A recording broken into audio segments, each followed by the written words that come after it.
उससे क्या होता है, एक वोल्टेज बनती है VPH। फिर लाइट गई क्या?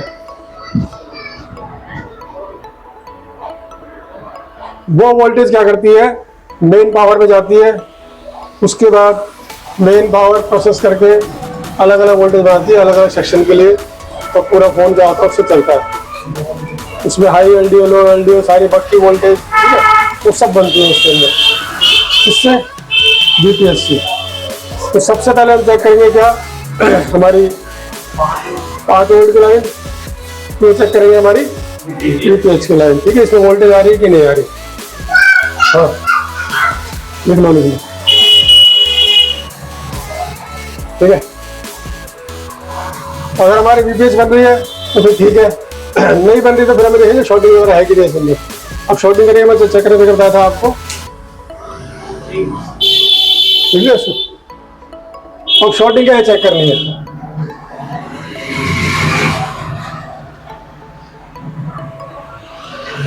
मान लो हमारा फोन है, बैड कंडीशन में आया है, VPH नहीं बन रही है, तो आप क्या करोगे, सिंपली क्या करोगे, इसका क्या करोगे, GR चेक करोगे। कहाँ पे, VPH पे भी चेक कर लोगे और VPH पे भी। अगर तो शॉर्ट होगा तो कितना GR आता है इसमें, ठीक है, ये वैल्यू आती है इसकी।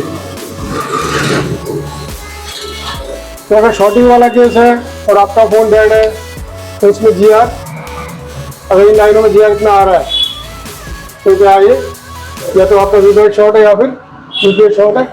तो उसके केस में भी क्या होता है, फोन चार्ज नहीं लेता। ये बता दें कॉलकॉम का सेट है, उसमें चार्ज नहीं लेगा। अगर MTK का सेट है तो उसके अंदर 0.3 या 0.4 लेगा वो, ठीक है।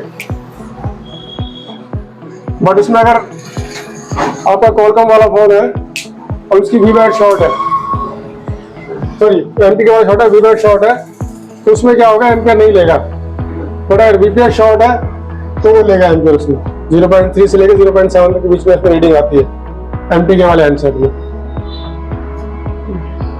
तो बंद फोन हमें स्टार्टिंग में करनी है हाई चार्जर से, किसी भी कंडीशन में कोई फोन आता सबसे पहले क्या करेंगे, उसको हाई चार्जर से कनेक्ट करेंगे। उसके बाद हम रीडिंग देखेंगे, रीडिंग के हिसाब से काम करना है फिर हमें।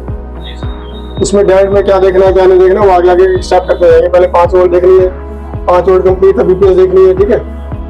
फिर उसकी लाइन में शॉर्टिंग देखनी है, 1 बाय 1 इस तरीके से शॉर्टिंग है, शॉर्टिंग निकालोगे। तरीका पता निकालने का बताया था मैंने लास्ट टाइम भी। अगर हमारी VPH शॉर्ट है तो क्या शॉर्टिंग निकालोगे उसके अंदर, जिस सेक्शन में हमारी VPH जा रही है, मेन पावर होगी हमारी और लाइट सेक्शन होगी VPH वाले हमारे, सब सेक्शन को स्मोक करके किसी भी VPH के कैप पे क्या करोगे आप, 4 वोल्ट प्लस 5 एम्पियर 10 एम्पियर जो भी आपके पास है आपके DC मशीन के अंदर, वो डाल लोगे उस पर। जैसे ही डालेंगे उसमें क्या होगा, जो भी लाइन शॉर्ट होगी, जो भी कंपोनेंट शॉर्ट होगा, चाहे IC में दिक्कत होगी, कोई कैपेसिटर शॉर्ट होगा, तो वो क्या होगा, मेल्ट हो जाएगा या बर्न हो जाएगा। तो वोल्टेज 4 एम्पियर चाहे 5 हो, चाहे आपके पास 10 एम्पियर वाली मशीन हो, वो आप यूज कर सकते हो इसके अंदर, ठीक है। शॉर्टिंग वाले केस में स्टेप बाय स्टेप चेक करना हमें इसको, ठीक है। पहले 5 वोल्ट, फिर VPH, उसकी शॉर्टिंग, उसका GR, ठीक है। फिर एक अगला स्टेप लिखो,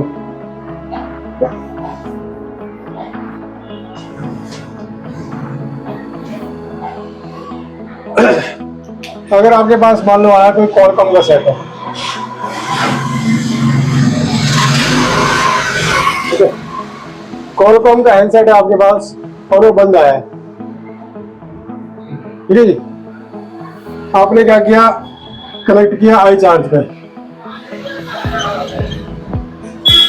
ये आपकी रीडिंग लेगा 0.03 या 0.3 लेगा वैसे तो, ठीक है। या किसी पे क्या होता है 0.02 या 1 लेता है इस तरीके से, ठीक है। मिली एम्पियर ये कंज्यूम करेगा हाई चार्जर पे, तो इस पे आप कनेक्ट करोगे हाई चार्जर पे तो वो इस टाइप की रीडिंग लाएगी। अब इस रीडिंग का मतलब क्या है कि इसके अंदर 5 वोल्ट तो कनेक्ट हो रही है फोन में, जो हमने चार्जर लगाया है वो चार्जिंग ऐसी तक पहुंच रही है, आगे वोल्टेज बन रही है, बट क्या हो रहा है, फोन पूरा प्रोसेस नहीं हो रहा, तो सीपीयू रिस्पॉन्ड नहीं कर रहा है, क्या हो रहा है, कोई और रिस्पॉन्ड नहीं कर रही। ठीक है, तो इस केस में हम क्या होंगे, 5 वोल्ट पे काम नहीं करेंगे। जिस भी फोन को हम कनेक्ट करते हैं और उसमें एम्पियर आ गया तो 5 वोल्ट को छोड़ देते हैं उसमें। ठीक है, ठीक है, छोटी मोटी केस नहीं है, तो 5 वोल्ट छोड़ दोगे, फिर अगले स्टेप पे जाओगे। मान लो कॉलकॉम का सेट है हमारे पास और रीडिंग दे रहा है वो 2 या 3 या 4 स्टेप की रीडिंग आ रही है। उसके बाद क्या करेंगे, हम सेट को ओपन करेंगे। ठीक है,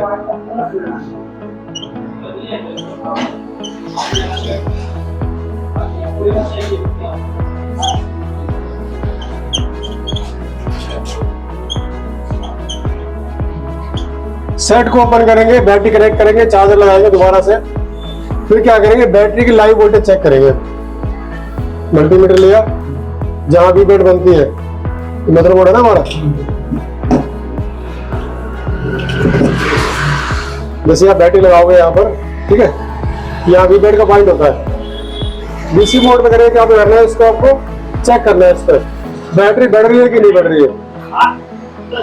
स्पेशली कॉलकॉम वाले सेटों में आपने कनेक्ट किया और आप बैटरी चेक करोगे, बैटरी आपकी अगर नहीं बढ़ रही है, स्टिल सेम है, उसमें क्या होगा, बैटरी निकाल दो, चाहे लगा दो, रीडिंग कितनी रहेगी, 0.2 या 3-4 के आसपास रहेगी रीडिंग, कोई फर्क नहीं आएगा उसमें। और ना ही क्या होगा, बैटरी की वोल्टेज बढ़ेगी। अगर आपकी बैटरी 3 वोल्ट चार्ज है और आपने चार्जर लगा रखा है और आप चेक कर रहे हो उसमें V-बैट में, तो बैटरी उतनी रहेगी, रुकी रहेगी वो, उसमें परसेंटेज मतलब वोल्टेज में कोई इंक्रीज नहीं होगा। ठीक है, हमारा समझ में नहीं आ रहा। फोन को हमने चार्जर पे कनेक्ट कर दिया, ठीक है जी। कनेक्ट करने के बाद जहां बैटरी लगी होती है उसके पॉइंट पे हम बैटरी की वोल्टेज चेक करेंगे, चार्जर लगे लगे। अगर से मान लो 3 वोल्ट आ रही है और वो 3 वोल्ट की 3 ही वोल्ट है, उससे 1% ऊपर नीचे भी नहीं हो रही, 3.1 भी नहीं हो रही, 3.2 भी नहीं हो रही, कुछ नहीं हो रहा है, जितनी है उतनी है। ठीक है ना, उस केस में कॉलकॉम वाले सेट अगर आपके पास ऐसे आते हैं, उसमें आप क्या करोगे,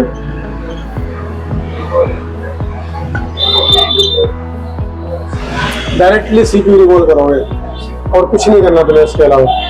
ठीक है, तो स्टेप बता रहा हूँ, छोटे छोटे स्टेप, इससे आपको आसान होगा काम करने में, टाइम बचेगा आपका। जब आप रिपेयरिंग करोगे, सबसे ज्यादा दिक्कत होती है डेड फोन के अंदर ढूंढने में, कहाँ से शुरू करना है काम। जब आदमी इन चीजों को फंसता है तब दिक्कत ज्यादा आती है। ये तो कॉलकॉम में ही होगा वो बस। हाँ, ये कॉलकॉम वाले केस में, इसलिए मैंने कहा उसको, इसलिए बैटरी की वोल्टेज, हाँ, बैटरी वोल्टेज सेम रहेगी, बट क्या हो, कनेक्टिविटी लेगा। उससे कंफर्म ये होता है कि आपका जो पावर वाला सेक्शन है सारा, सब पावर का, मेन पावर का, वो सब ओके है, क्योंकि ये एम्पियर आपका प्रोड्यूस हो रहा है। बट क्या हो रहा है, ये वोल्टेज जब सीपीयू में जा रही है, एमसी में जा रही है, तो क्या हो रहा है, वो रिवर्स फीडबैक नहीं आ रहा उसका, और बाकी एलडीज एक्टिवेट नहीं हो रहे। ठीक है, पावर बढ़ रही है तो अलग कैसे होगा फिर, बताऊंगा उसके लिए। फिलहाल क्या होगा, इसमें आपकी V-बैट की वोल्टेज क्या होगी, वो बिल्कुल स्टेबल रहेगी, उसमें कोई फर्क नहीं आएगा, बढ़ेगी नहीं वो। ठीक है ना, तो इस टाइप के फोन तुम्हारे पास आते हैं कॉलकॉम वाले, तो लेटेस्ट जहां फोन में ये प्रॉब्लम आ रही है, सीपीयू की, उसमें आप चेक करोगे वोल्टेज को, तो क्या होता है, उसके अंदर वोल्टेज नहीं बढ़ती।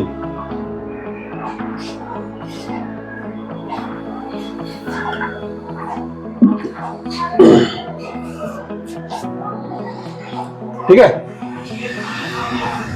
जब वोल्टेज ना बढ़े, बैटरी निकालने और लगाने से स्टिल एम्पियर सेम रहेगा उसके अंदर, तो आपको सिंपली क्या करना है, सीपीयू रिवॉल्व करना है इसका। ठीक है, इसको कंफर्म करने के लिए क्या, डीसी मोड पे डीसी पावर सप्लाई से ऑन करके देखोगे, तो बहुत से फोनों में क्या होगा, रीडिंग स्टक हो जाएगी, बहुत से में क्या होगा, 250 से 300 मिली एम्पियर लेके वापस जीरो आ जाएगा।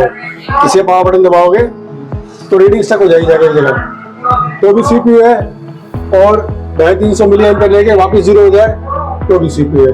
ठीक है, स्पेशली इस टाइप की रीडिंग है कॉलकॉम के अंदर, और ये प्रॉब्लम आपकी सैमसंग में भी आती है। सैमसंग जितने फोन आ रहे हैं आज की डेट में, लेटेस्ट वाले, ठीक है, मिले इसमें आपको रिकॉर्डिंग होने में दे दूंगा बाद में, चलेगा।